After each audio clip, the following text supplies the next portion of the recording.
చెప్పనీకే లేదు.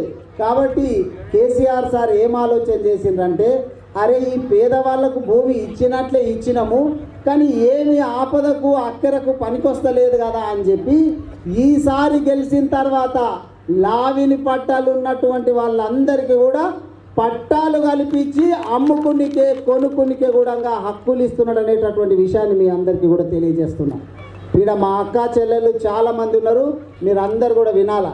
ఇందాక మన వాళ్ళు చెప్పిండ్రు సౌభాగ్య లక్ష్మి అనేటటువంటి పథకం.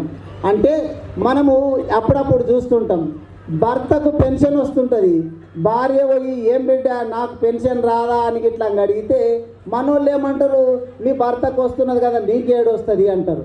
కానీ ఆమె పాపం ఆమెకు కూడా ఏం ఆపద లేదు, అది ఆపదలో ఉంటుంది, ఆసరా ఉండదు, ఆమె కూడా బతకాలి కదా, ఆమె కూడా ఏం ఆధారం లేనోళ్ళు కూడా చాలా మంది ఉంటారు. కాబట్టి కేసీఆర్ సార్ ఇప్పుడు ఏమంటుండ్రు అంటే, ఈసారి గెలిచిన తర్వాత భర్తకు పెన్షన్ వచ్చినా రాకపోయినా దానికి ఏం సంబంధం లేకుండా ఇంట్లో ఎంతమంది ఉంటే అంత వాళ్ళు, అత్త కోడలు అనేటటువంటి తేడా లేకుండా, తల్లి కూతురు అనేటటువంటి తేడా లేకుండా ఎంతమంది ఆడవాళ్ళు ఉంటే అంతమందికి నెలకు 3,000 రూపాయలు ఇవ్వబోతున్నాడు. ప్రతి నెల ఏ కుల పొలన్నా కానీ ఏ మత పొలన్నా కానీ అందరికీ కూడా 3,000 రూపాయలు ఇవ్వబోతా ఉన్నారు. మీ అందరికీ కూడా తెలుసు, ఇప్పుడు మన వాళ్ళు కూడా చెప్పిండ్రు, రైతు బంధు పట్టాలు ఉన్నటువంటి వాళ్ళకు రైతు బంధు పథకం వస్తున్నది. ఇప్పుడు నెలకు 10,000 రూపాయలు పడుతున్నది, 6 నెలలకు ఒకసారి 5,000. కానీ ఈ కాంగ్రెస్ వాళ్ళు ఎప్పుడన్నా మన రైతుల గురించి ఆలోచన చేసి 1,000 రూపాయలు ఇచ్చిందా? మనందరికీ తెలిసి ఇవ్వలేరు. మరి 1,000 రూపాయలు కూడా ఇవ్వలేనటువంటి వాడు వచ్చి ఈరోజు మేము 15,000 ఇస్తాము ఎకరానికంటే నమ్ముతారా? ఎవరన్నా నమ్ముతారా చెప్పు? కాబట్టి మీరు అందరు ఆలోచన చేసుకోవాలా. ఈసారి కేసీఆర్ సార్ గెలిచిన తర్వాత ఒక్కొక్క ఎకరానికి ఇచ్చేటటువంటి 10,000 నుంచి 16,000 చేయబోతా ఉన్నాడు. 2 ఎకరాలు ఉన్నదనుకో 32,000 వస్తుంది, 4 ఎకరాలు ఉన్నదనుకో 64,000 వస్తుంది. గతంలో చూడలేమా మనం? కాంగ్రెస్ వాళ్ళ పాలన చూడలేమా? కాంగ్రెస్ వాళ్ళకి అసలు ఊళ్ళకి వచ్చి ఓటు అడిగేటటువంటి హక్కు అన్న ఉన్నదా? మీ ఊళ్ళో నీళ్ళ పరిస్థితి ఎట్లుండే? ఏడికెళ్ళి తెచ్చుకో ఏళ్ళల్లా మా అక్క చెల్లెళ్ళు అందరూ కూడా భుజాలు కాయలు కాసేటట్లు కొన్ని గ్రామాలలో అయితే 2 బిందెలు పెట్టి మోసుకొచ్చిండ్రు. కొన్ని గ్రామాలకైతే పిల్లనికే భయపడుతుండ్రంట. నేను కొన్ని ఊళ్ళకి పోతే చెప్తా ఉన్నారు, కోటిపల్లి మోత్కుపల్లి కోటిపల్లి మండలంలో మోత్కుపల్లి అట్లా కొన్ని గ్రామాలు ఉంటున్నది. ఆ బార్వాలి ఇటువంటి గ్రామాలకు పిల్లనియాలంటే పెళ్ళి అయిన తెల్లారి నుంచి మా బిడ్డని ఎక్కడ నీళ్లు మోపిస్తారు అని చెప్పి పిల్లనియాలంటే భయపడుతుండ్రంట. అటువంటి పరిస్థితిని మరి కాంగ్రెస్ వాళ్ళు 70 ఏళ్ళు చూసుకుంటూనే వచ్చింది కదా.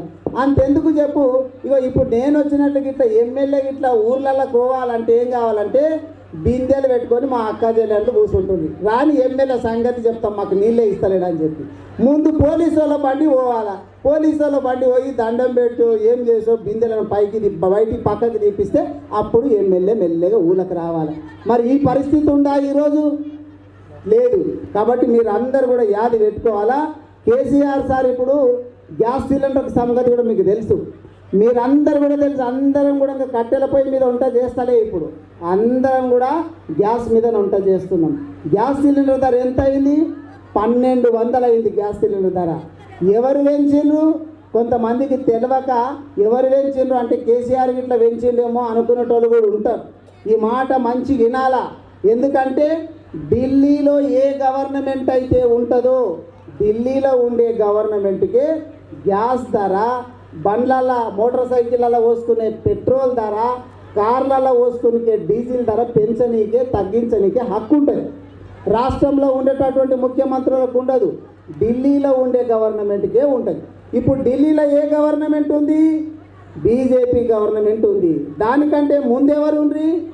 కాంగ్రెస్ వాళ్ళు ఉంది. ఈ కాంగ్రెస్ వాళ్ళు బీజేపీ వాళ్ళు ఇద్దరు కలిసి అన్నదమ్ములాగా ఒకరిని మించి ఒకరు 1,200 చేసిండ్రు గ్యాస్ సిలిండర్ ధర. వాళ్ళే రేపో మాపో కాంగ్రెస్ వాళ్ళు వచ్చి మేమే తగ్గించినాం కదా, మేము తక్కువ చేసి 500కి ఇస్తామని చెప్పి అబద్ధాలు కూడా చెప్తారు. నమ్మొద్దు. కానీ కేసీఆర్ సార్ ఏమంటుండంటే కాంగ్రెస్ వాళ్ళు బీజేపీ వాళ్ళు పెంచిండ్రు కదా, ఈసారి గెలిచిన తర్వాత 1200 నుంచి సిలిండర్ను 400కే ఇస్తాం అనేటటువంటి మాట కేసీఆర్ గారు చెప్తున్నారు. ఏమన్నాడంటే మొదటిసారి గెలిచినప్పుడు నేను 400-500 ఇస్తానులే, 1000 చేస్తా అన్నాడు. 1000 చేసిండా లేదా? ఇచ్చిండా? మనం తీసుకున్నామా లేదా? చూసినాం కదా. రెండవసారి గెలిచినప్పుడు ఏమన్నాడు? నేను రెండవసారి గెలిస్తే 2000 చేస్తా అన్నాడు. చేసిండా? చేయలేడా? మనం తీసుకున్నామా లేదా? కానీ ఈసారి గెలిచిన తర్వాత ఎవరెవరికైతే 2000 పెన్షన్ వస్తున్నదో వాళ్ళందరికీ 5000కు పెంచబోతా ఉన్నాడు కేసీఆర్ గారు. వికలాంగులు అంటే కాలో చేతో నాదానున్నోళ్ళు, గుడ్డోళ్ళు, గూనోళ్ళు ఇట్లా ఎవరైనా ఉంటే మొన్నటి దాకా వాళ్ళకు 3000 వస్తుండే. ఈ మధ్యనే వాళ్ళకు 4000 చేసిండ్రు. ఈసారి గెలిచిన తర్వాత వికలాంగుల పెన్షన్ అందరికీ కూడా 6000 చేయబోతా ఉన్నాడు. 6000 చేయబోతా ఉన్నాడు. అదొక్కటే కాదు, ఇక్కడ చాలా మందికి రేషన్ బియ్యం వస్తుంటాయి. రేషన్ బియ్యం ఎవరెవరు తీసుకుంటున్నారో ఒక్కసారి చేతులు లేపాలి. అందరు ఎవరెవరైనా రేషన్ బియ్యం. గురుకులాలలో ఎంత మంచిగా ఇంగ్లీష్ మాట్లాడుతున్నారు. గురుకులాలలో మన మనమలు, కొడుకులు, బిడ్డలు చాలా మంది పిల్లలు చదువుతున్నారు కదా గురుకుల పాఠశాలలో. అటువంటి గురుకులాలు కానీ ఇప్పుడు ఎవరికి ఉన్నాయి అంటే ఎస్సీలకు ఉన్నాయి, ఎస్టీలకు ఉన్నాయి, బీసీలకు ఉన్నాయి, మైనారిటీలకు ఉన్నాయి. కానీ ఓసీలకు లేవు ఇప్పటి వరకు. ఓసీలు అంటే ఎవరెవరు వస్తారు దాంట్లో అంటే రెడ్డిలు వస్తారు, బాపనోళ్ళు వస్తారు, కోమటోళ్ళు వస్తారు, కొంతమంది ముస్లింలలో కూడా కొంతమంది వస్తారు. వీళ్ళు ఓసీలలో వస్తారు. పాపం వీళ్ళ దాంట్లో కూడా కొంతమంది బీదోళ్ళు ఉంటారు కదా, పైసలు లేని వాళ్ళు ఉంటారు కదా. అందరు రెడ్డిలు పైసలు ఉండలే ఉంటారా? అందరు బాపన ఉన్నోళ్ళు పైసలు ఉన్నారు, బాపనోళ్ళు పైసలు ఉండలే ఉంటారా? అందరు కోమటోళ్ళు పైసలే ఉండలే ఉంటారా? అందుకని కేసీఆర్ సార్ ఇప్పుడు ఏం చేస్తుండంటే ఈ 60-70 ఏళ్ళ ఓసీల పిల్లల గురించి ఒక్క గురుకుల పాఠశాల కూడా పెట్టలేదు. ఈసారి గెలిచిన తర్వాత తెలంగాణ రాష్ట్రంలో పేద ఓసీ గురుకులాలకు సంబంధించిన పిల్లలకు కూడా 119 గురుకులాలు పెట్టబోతా ఉన్నారు. 119 అంటే కేసీఆర్ గారు అన్ని కులాలను సమానంగా చూస్తాడు. ఒకరిని ఎక్కువ ఒకరిని తక్కువ చూడడు అనేదానికి ఇది నిదర్శనం. అదొక్కటే కాదు, మీ దగ్గర 4గురికి రైతు బీమా అని వచ్చిందంట. రైతు బీమా అంటే ఏంది? ఒక గుంట భూమి ఉన్నా కానీ వాళ్ళు ఏమి కారణం చేత చనిపోయినా కానీ 5 లక్షల రూపాయలు వచ్చినాయంట. 4 ఎవరెవరు వాళ్ళు 4 వచ్చిందంట? పేర్లు చెప్పు. వడ్ల శ్రీనివాసు, కావలి రాములు, కొల్లూరి నరసింహులు, ఇగో వీళ్ళు చిట్టంపల్లి రాఘవులు. వీళ్ళు చనిపోతే వీళ్ళ ఇంటికి ఒక్కరొక్కరికి 5 లక్షల రూపాయలు వచ్చినాయి అంట. మనం అప్పుడప్పుడు చూస్తుంటాం ఎల్ఐసి పాలసీ ఇట్లా కట్టుకుంటుంటాం. ఎందుకంటే నాకేమదా నా అయితే ఇట్లా నా భార్య పిల్లలు రోడ్డు మీద పడవద్దు అని చెప్పి ఎల్ఐసి పాలసీ కట్టుకుంటున్నారు చాలా మంది. సంవత్సరానికి 5,000, 10,000, 20,000 కడతా ఉంటాం, అవునా కాదా?